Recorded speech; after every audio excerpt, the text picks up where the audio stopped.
I've always been a planner.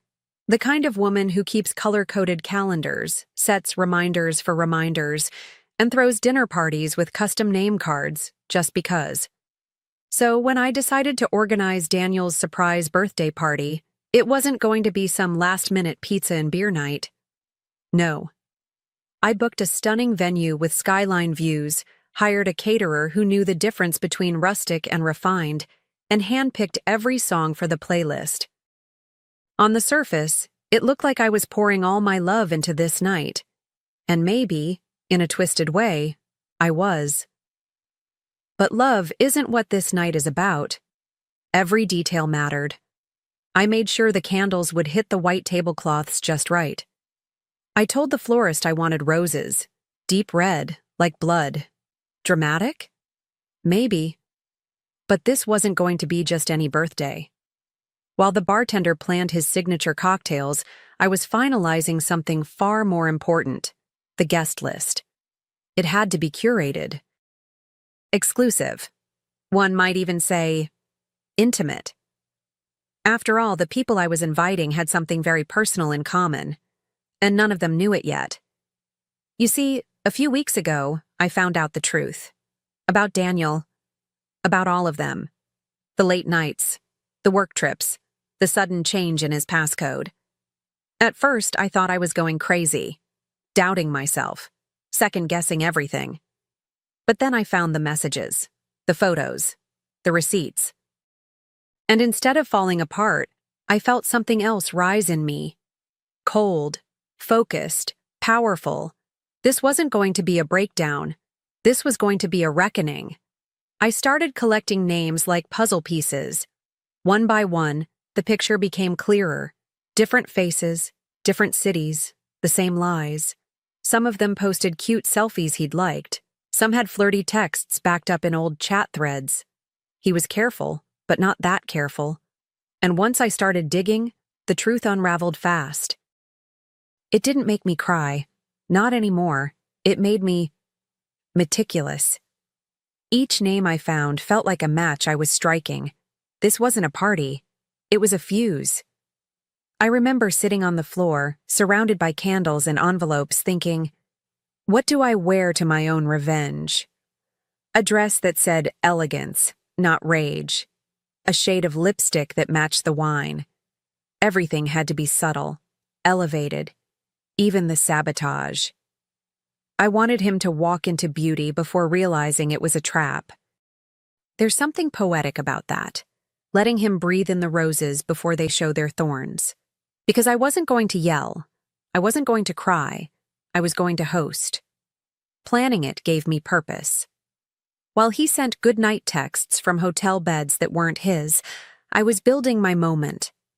While he lied to my face with that lazy smile, I was smiling back, knowing exactly what I'd do. And the best part? He had no idea. He thought I was organizing a party to celebrate his life. But really, I was curating the perfect stage for the truth to walk in. And oh, the truth was about to be breathtaking.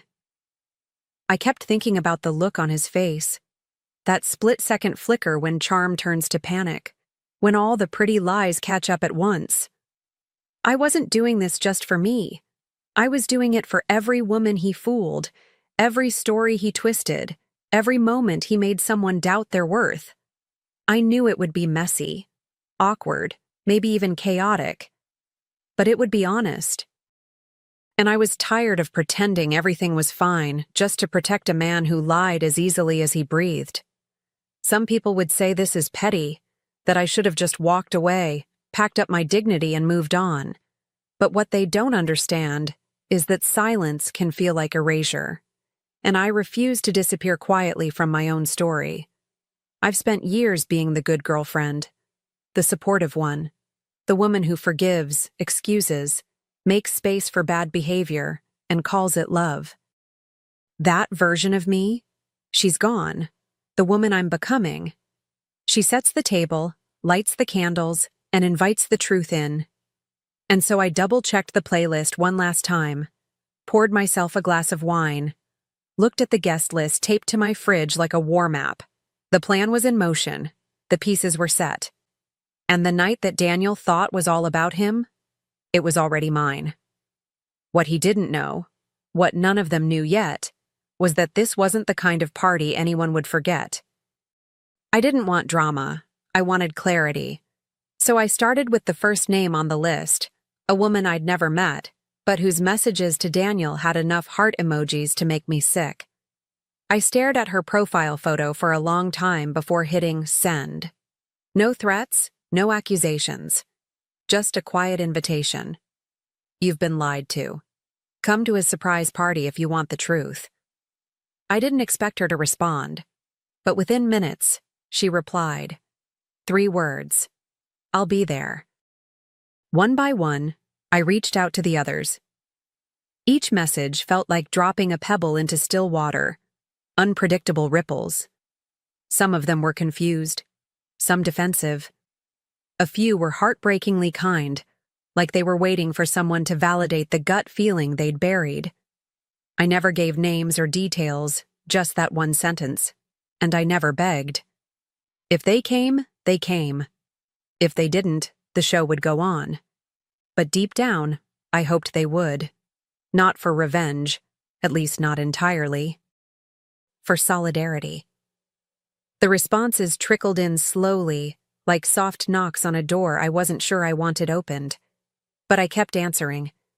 Some women asked questions I couldn't answer. How long? Did he love you? One even asked, Are we really doing this? I told her, Only if you're ready. Because this wasn't about humiliation. It was about truth. And some truths are too heavy to carry alone. So I gave them a choice. And for the first time in a long time, I didn't feel alone either. Some of the women were furious. At him, at themselves, at me. I understood. Betrayal has a way of staining everything, even the messenger. One called me at midnight, voice trembling, asking if I was sure. Yes, I whispered, sitting alone on my kitchen floor, staring at a man's shoes by my door that no longer meant anything. I'm sure. That moment, 2 strangers, united by the same lie, felt heavier than I expected. Like finding pieces of yourself in someone else's heartbreak. Others were curious, like they needed to see it for themselves, just to believe it. One woman said, If he lied to me, I want to look him in the eyes when he sees the truth walk in. I respected that. We weren't plotting revenge. We were reclaiming our voices, each in our own way. I gave them the details gently, time, location, dress code. And one very important rule, say nothing until I say it's time. Not to be dramatic, but I needed control. I needed that moment to be mine. And somehow, they listened. Not all of them said yes, but more than I expected did.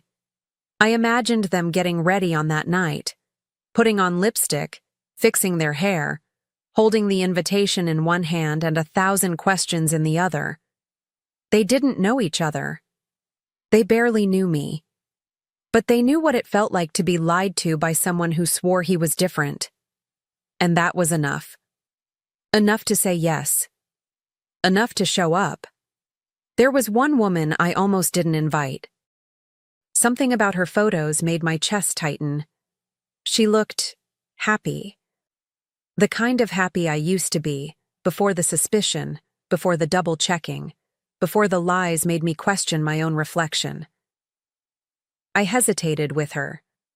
Maybe because I could see myself in her, naive, trusting, unaware.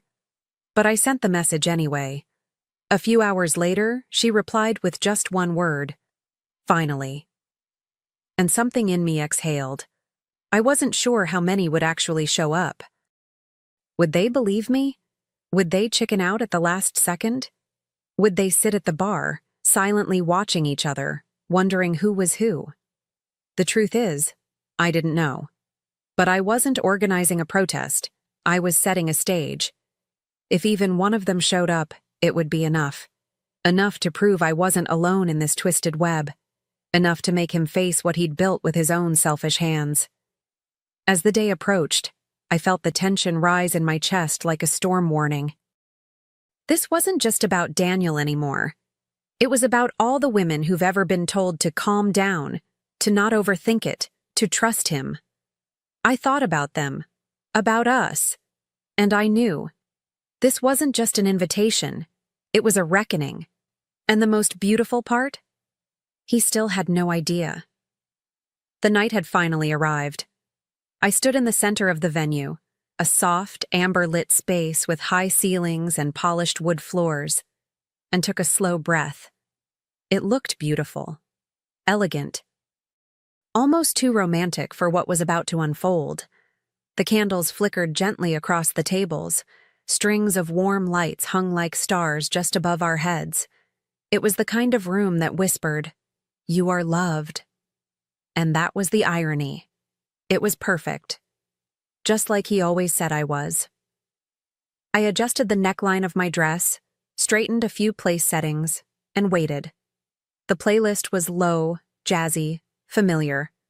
One of the few things he and I actually agreed on. The bartender nodded at me, ready. The photographer I'd hired, under the pretense of capturing a romantic night, set up by the far wall. And then, the door opened. The first guest arrived. I smiled, soft and measured, and greeted her with a glass of champagne. She looked nervous. Her eyes darted around the room.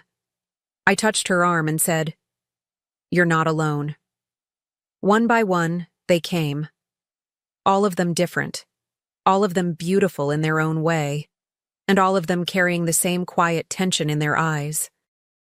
Some wore pain like perfume, subtle but unmistakable. Others held their heads high, already burning with quiet fury. They didn't speak. Not yet. But their silence filled the room like smoke. They looked at each other, uncertain, trying to make sense of the pattern. Some were shocked. Some just nodded, like a puzzle finally falling into place. It was a strange kind of beauty, watching these women, once strangers, now orbiting the same betrayal. I kept my movements calm, deliberate. I offered smiles, filled glasses, and made light conversation when needed. But inside, my heart was steady like a drum. Not fast, not frantic, just firm. I wasn't nervous. I was ready. I had dreamed of this moment in every possible version. And now that it was real, it felt even more powerful than I'd imagined. There was this moment, just before the final guests arrived, where everything felt suspended. The room glowed. Soft jazz curled through the air like smoke. Laughter flickered nervously from a few corners, unsure and brief. Some of the women began to sense what was happening, that they weren't the only one. I watched the realization settle in, slow and sobering. They looked at each other with cautious recognition. Not quite friends, not yet, but connected by something sharp and silent. And through it all, I kept pouring champagne, smiling, making sure everything appeared effortless. I moved like a hostess at a wedding reception, not a woman about to tear her relationship apart in front of a crowd. Maybe it was the control that calmed me. Or maybe I'd already mourned everything I was about to destroy. Either way, I felt powerful, present, composed. I had created this world, and in it, the truth was about to bloom like fire. I walked to the far side of the room, near the entrance, just as the final few women stepped in. There must have been nearly a dozen now. A dozen lives tangled by the same lie. One woman stood by the bar, arms crossed, scanning the room like a detective. Another wiped her eyes quickly, as if trying not to let the tears ruin her lipstick. And yet, when our eyes met, she gave me the smallest nod, like she understood, like she was ready. That meant everything. There was something sacred in the silence. Not forced, not awkward, just charged. The way a room feels before a storm breaks. Every one of them knew something was about to happen, but no one pushed. They honored my request. No one asked where Daniel was. No one demanded answers. They just waited, dressed in their own versions of elegance, with secrets layered under their sleeves. I watched them and thought, this is what strength looks like. Quiet, collected, unbreakable. Then the music shifted. A new song came on, the one Daniel loved, the one he always said reminded him of me. I glanced at my watch. Almost time. My fingers curled around the stem of my glass as I turned back toward the crowd. My heart didn't race, my hands didn't shake. I just smiled, because I knew. Any second now, the door would open, and Daniel would walk into a room full of women who had every reason to never see him again. And they'd all be staring at him. The door opened, and for a heartbeat, the world went quiet. Then, surprise! Everyone shouted in unison, just as we'd rehearsed in silence. I was standing dead center, glass raised, smile perfectly measured. Daniel walked in, caught completely off guard, grinning like a man who thought he was adored. He looked around, soaking in the applause, clearly thinking I'd outdone myself. And I had. Just not in the way he expected. At first, he didn't notice. His eyes swept the room casually, searching for familiar faces. And then, pause.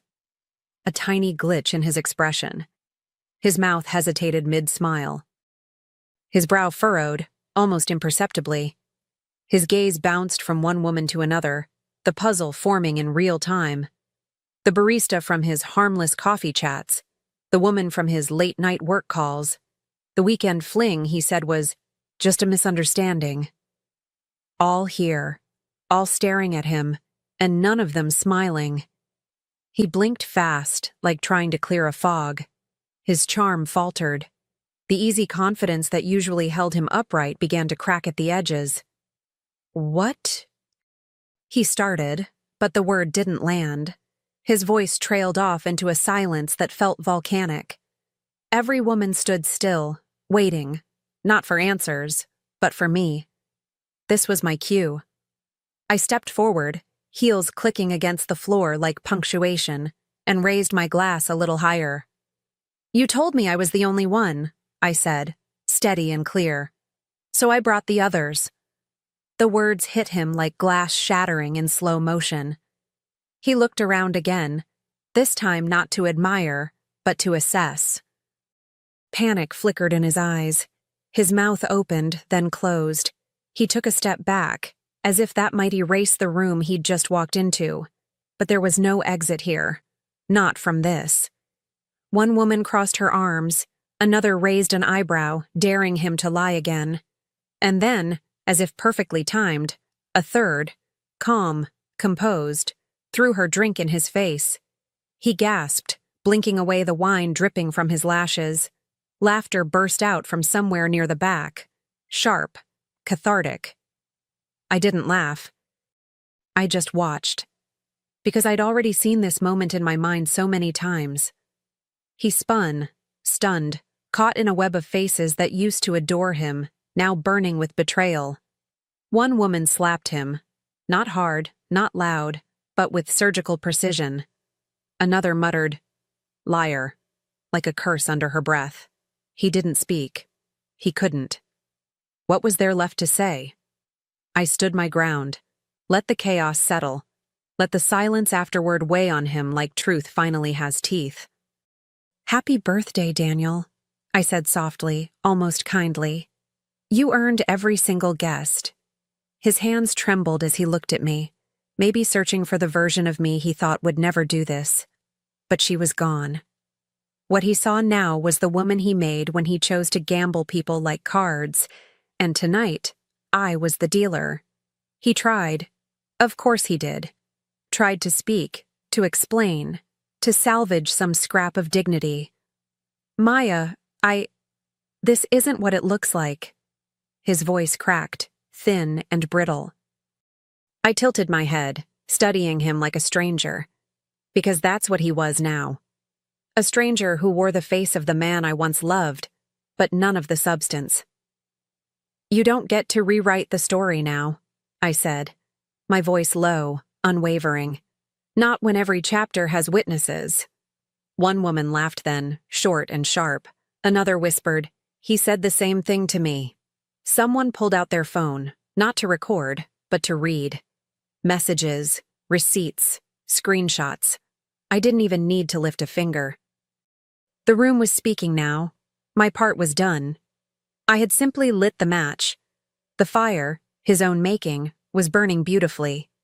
He was surrounded not by enemies, but by truths he could no longer bend. It was justice, not vengeance. And it was breathtaking.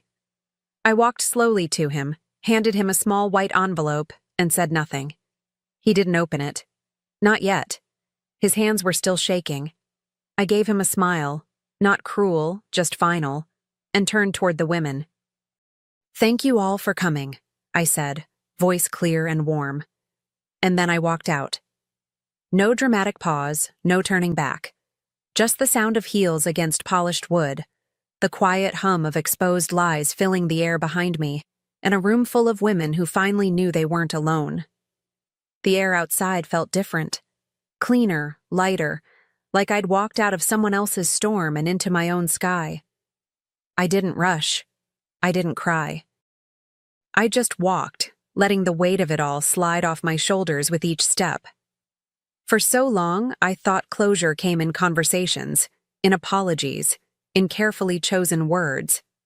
But now I know. Closure is silence. Closure is walking away without needing permission. And that night, I gave myself that gift. I knew what was in the envelope I handed him. A goodbye letter. Not emotional, not bitter, just honest. A few sentences that said everything I needed to say, and nothing more.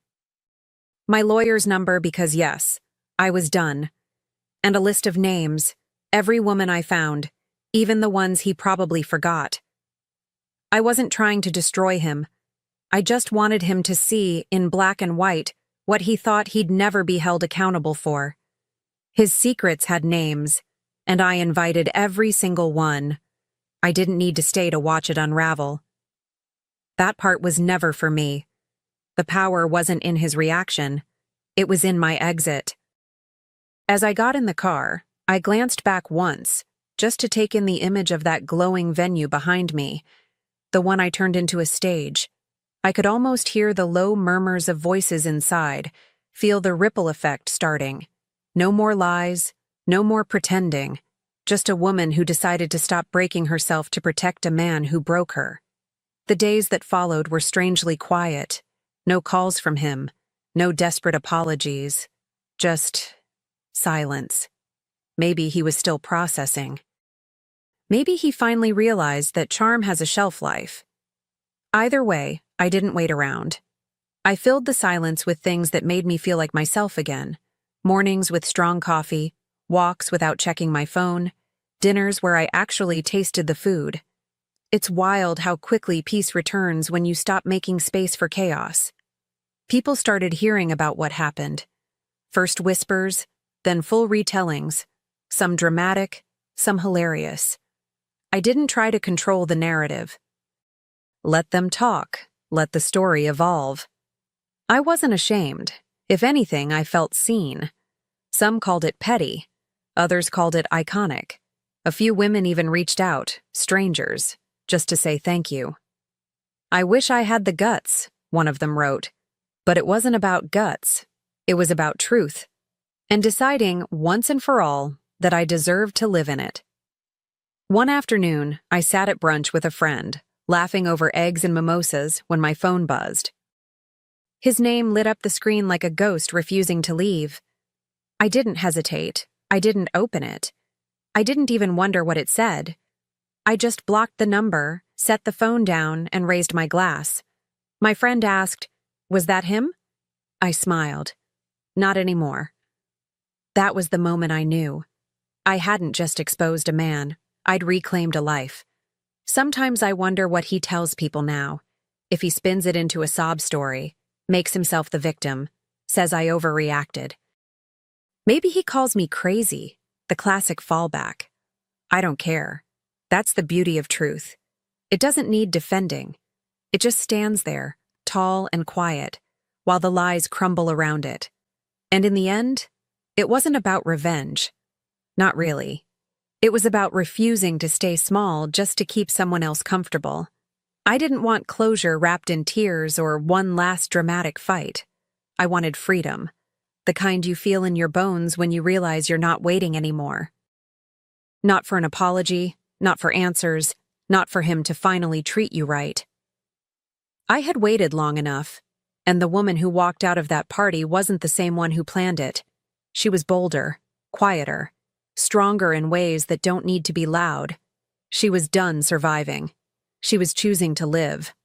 As I lifted my mimosa to my lips that morning, sunlight hitting my skin, laughter buzzing all around me, I felt it. Peace. Like a deep breath held too long finally released. He collected secrets. Hid them in texts and hotel rooms and half-truths. But I invited every secret to dinner, poured them a drink, and watched them become light. And when he finally reached out, I didn't answer. I blocked him and toasted to my own damn freedom.